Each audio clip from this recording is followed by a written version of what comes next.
Hello everyone, welcome back. Today we are going to be doing a vacation home for Cleo. I have her amiibo. I scanned her in and I completely forgot that as soon as you exit the amiibo screen where she's talking about wanting to come for a vacation home, you jump right into the client request. I completely forgot that. I was not expecting that. I had fooled around and done a lot of like roommate pairings between when I did the Able Sisters vacation home and now, and I don't use amiibos a whole lot when we do vacation builds. I just kind of like go with whoever's on my beach, and I will sometimes build a house for a new villager if I have a new villager on my island. So I wasn't expecting that to happen, but it's fine. Cleo actually lived on my island a long time ago, probably like a couple of years ago. I don't think I was doing videos at that point. I definitely had her live on my island. I redid her house and I have her photo and her poster, but I for some reason never did a vacation home for her. So I don't know what happened with that, but whatever, we're here now, we're doing it. I actually had a lot of fun with this, believe it or not. I enjoyed the prompt that she had to make an elegant home. I think it was funny that she had one of the items be like the clawfoot tub, because to me that screams giant elegant bathroom.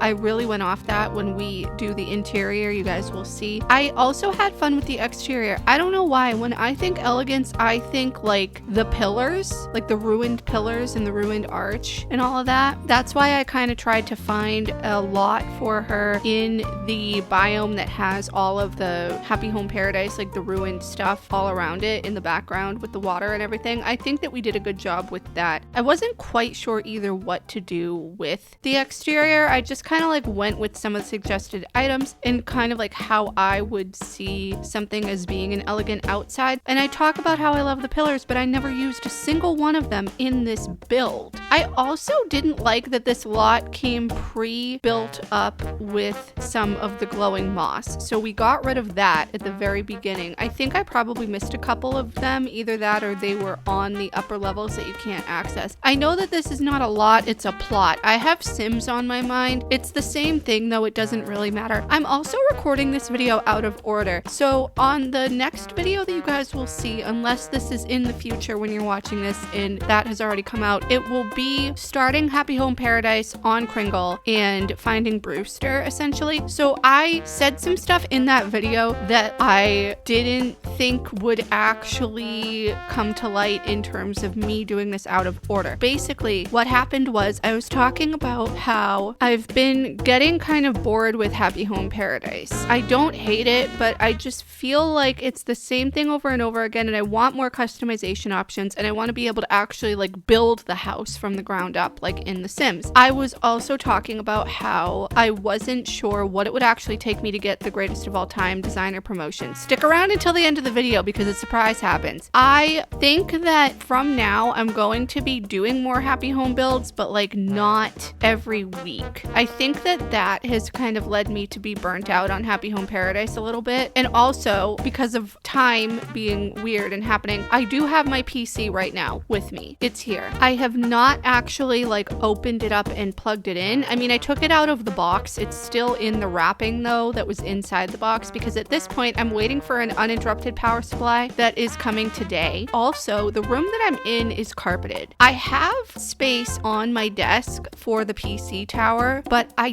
don't like how it looks. I put it on my desk for like 2 seconds last night at the time of me recording this when I got the PC. I didn't like how much space it took up. So I got like a little rolling platform thing that I can just put it on, as well as the power supply, because I want to try and keep my desk as clutter-free as possible. I also have an issue where I use my desk as a catch-all for some things, but I have gotten a lot better of not doing that. So for example, I'm looking around me, I have like my daily thoughts of dog calendar. I have my earbuds that I use that are all like rolled up because they're wired. I don't like Bluetooth earbuds. I think I'm an outlier. I have a thing that my Apple Pencil goes into. It's like a little holder for the pencil where the pencil sticks up. It's like a weighted thing, and an iPad cable, one of the short shorter ones, as well as my iPad on a stand and just some papers here and there that I have to like go through. Like I have the quick start guide for my PC. I think I have like a receipt for something that needs to be tossed and like a gift card that I used already, but I haven't tossed it yet. Regardless of all of that,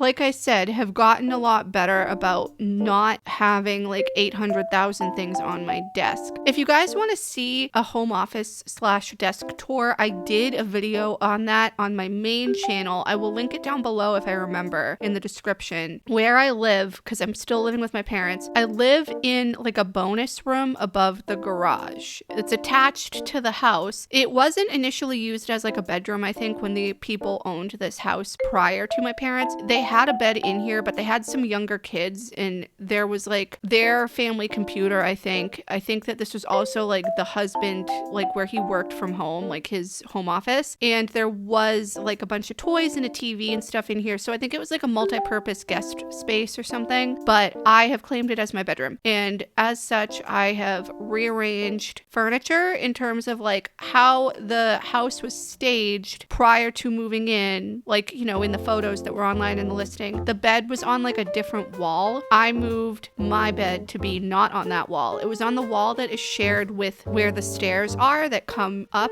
from downstairs. So there's like an alcove sort of space in this room, and that's where my bed is. And then like at the end, like perpendicular to the foot of my bed in the corner is where my home office space is. It used to be this giant L-shaped desk and it was so ugly. I think it was from Wayfair, and I think it was from the same manufacturer that makes the desk that I ended up buying, which is also from Wayfair. But the owners couldn't take it with them, so they left it here for us to use, and it was fine for me for the time being. I had never had an L-shaped desk. I had like a little teeny tiny desk in the house that I grew up in, and by that I mean it was fine. It was a normal size, but it was like a lot smaller than what I have now. So I have like a 72-inch long desk, and we got rid of the Wayfair one, obviously. I got like a regular straight one, and there's a bookcase behind me that I got from Amazon that has like a bunch of books, some games, some DVDs. I have like all of my Sims games in physical form here. Some of them have been lost to time at my aunt's house. I think that she might have gotten rid of them by accident because when I was young, I lent some of them to my cousins so we could all be playing, and I think that they were just lost to time, which is not the end of the world because I have like the Ultimate Collection or whatever digitally in my EA app. I don't know where I'm going with this, but I really had a good time building Cleo's house, and I think that in the future when I do happy home builds, I think that we'll have a much better time here. Anyway, I realized that I never actually said why I need an uninterrupted power supply, and that's because where my desk is, there's only one outlet, which is really unfortunate. It's just the configuration of the room. There's an outlet, and then there's like a cat outlet or something for like the phone and TV, but not Ethernet. There's no Ethernet jack anywhere in here. Don't know why. This house was built in the 90s. My point being is that I have a power strip because I have two lamps that both use LED smart bulbs, so they're not drawing a lot of power, as well as two monitors, which also don't draw a lot of power, my MacBook Pro, my PC that I'm going to be plugging in at some point, an Amazon Echo Home Assistant, as well as my Nintendo Switch. So one of the sockets in the outlet needs to use the power supply to power my PC, as well as my Mac now, and maybe like one or two other things. The other stuff is just going to be in the power strip. I've done a whole lot of research. It's safe. We're going to be fine. But as you see, I got the greatest of all time designer. We are done. We got the final promotion. We are here, and I am thrilled about that. So look out on this channel because you are going to see some Sims content very soon. I am so excited to share it with you. I love that game series so much. It is what got me into gaming. But thank you so much for watching. I really hope you enjoyed this video. Please leave any comments, feedback, or suggestions down below, and subscribe if you haven't already. I'll see you in the next one.